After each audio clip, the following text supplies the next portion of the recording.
Ants swarming your indoor flower pots can totally ruin the vibe, but you can handle it without turning your home into a battlefield.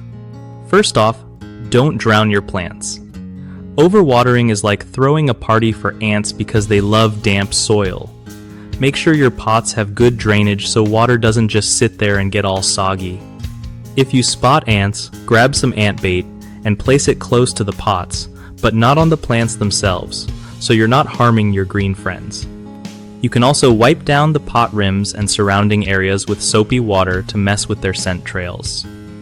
Try moving the pots a little bit to break up their routine and confuse where they're coming from.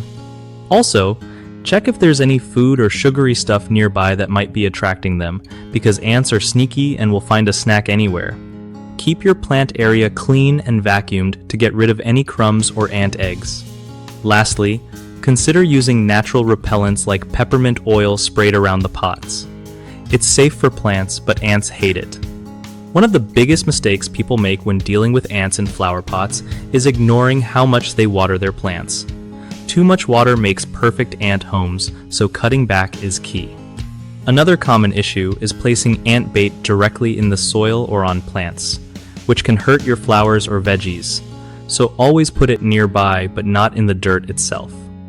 Lastly, people often forget to clean around the pots, leaving crumbs or sticky spots that keep inviting ants back, so regular cleaning helps keep those pests away for good.